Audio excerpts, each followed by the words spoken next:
ഞങ്ങള് കനോയിങ് ചെയ്യിപ്പിക്കാൻ വേണ്ടി പറഞ്ഞു. ഞാൻ വിചാരിച്ചു എന്തെങ്കിലുമൊക്കെ പറഞ്ഞ് 2 വടിയും തന്ന് വെള്ളത്തിൽ കിടക്കുന്നു. ഞാൻ നോക്കിയപ്പോ വീണടാ അവര്. അതാ പറഞ്ഞ മറിച്ചിടൂടാത് മറ്റേ ബനാന 2 വടിയും തന്നിട്ട് ഒക്കോ ടാറ്റ ബൈ ബൈ. നീന്തലറിയില്ല, ഒരു കിണ്ടറിയില്ല. ഒക്കെ പഠിപ്പിച്ചത് അതൊക്കെ പറഞ്ഞിട്ട് പോയതാ. പക്ഷെ മറ്റുള്ള അവിടെ പുറത്ത് മീൻ പിടിക്കുന്നു. ഞങ്ങള് നീന്തി ഇവിടെ ഞങ്ങൾ ചെയ്യാറില്ല, പഠിപ്പിച്ചതാന്ന് പറഞ്ഞാ. നല്ല ആഴുണ്ട് ഇവിടെ. അയ്യോ അതെ കൊഴപ്പില്ല ഗൈസ്. എന്തൊക്കെയല്ലേ ഫ്രണ്ട് അല്ലേ? എന്തെന്നാ അത് കലക്കി മകനെ. എന്താന്ന് പോലെ അറിഞ്ഞൂടാ ഗൈസ്. ഞങ്ങളെന്തായാലും പെട്ടു. ശരി, ഇനിയിപ്പം നാളെ വീഡിയോ വന്നില്ലെങ്കിൽ അത്രേ ഉള്ളൂ.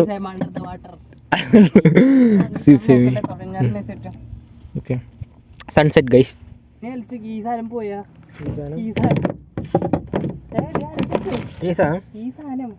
അത് പോയാ അങ്ങനെ വിളിക്കും നമ്മള്. അപ്പൊ താഴത്തെ പോട്ടെ, വണ്ടി പോട്ടെ. റൈറ്റ്,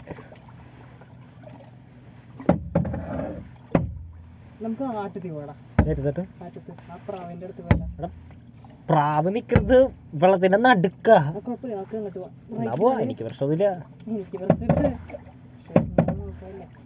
ഒരു ബേസിക്സ് വെച്ച് നോക്കുകയാണെങ്കിൽ ഒരു 2 സൈഡിലും സെയിം ആയിട്ട് കഴിഞ്ഞു കഴിഞ്ഞാൽ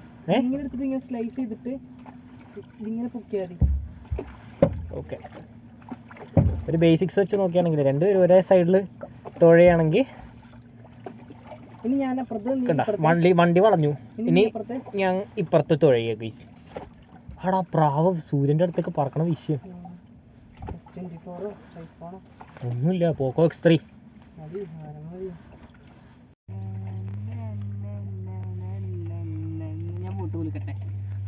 കുരിക്കോ. ബിസ്ക്കറ്റ് ഉണ്ടോ? തരൂ. എങ്ങനെ തരും? അയ്യോ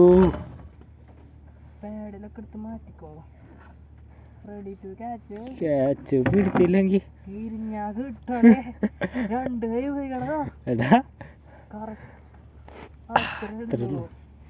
ബിസ്ക്കറ്റ് കഴിക്കാം ഗൈസ്. ഇത്രയും ഭീതിപ്പെടുത്തുന്ന സമയത്തും ബിസ്ക്കറ്റ് കഴിക്കാനുള്ള ഒരു മനസ്സ് അത് കാണാൻ പോയത്. സൺസെറ്റും കണ്ട് ബിസ്ക്കറ്റ് കഴിക്കാൻ രസമല്ലേ? നടുക്ക് നീന്തലും അറിയാതെ തുഴയാനും അറിയാതെ.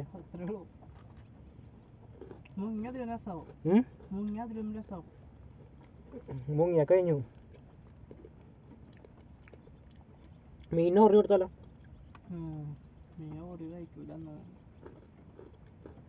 അതെന്താണ് കഴിച്ചാലും.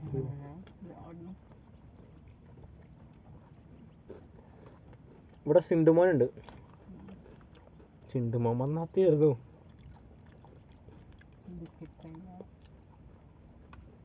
സൂര്യൻ വിഷയം. സിണ്ടുമോനെ ആരാന്നറിയാത്തവർക്ക് വേണ്ടി ഇതാണ് സിണ്ടു. സിണ്ടുമോൻ സ്ലീപ്പിംഗ് ആണ്. കിടക്കണില്ലേ സിണ്ടു? സിണ്ടു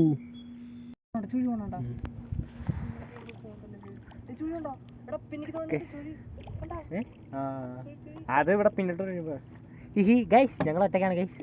ഒന്നും പറഞ്ഞൂടാ, വെറുതെ ഇങ്ങനെ ഇതൊക്കെ തന്നെ പരിപാടി തന്നെ. ഫ്രണ്ട് തന്നെ ദേ എല്ലാരും ഉണ്ട്. പങ്കായം വെള്ളത്തിൽ വീഴരുത് വെള്ളം. ഓക്കെ ബൈ, പിന്നെ കാണാം.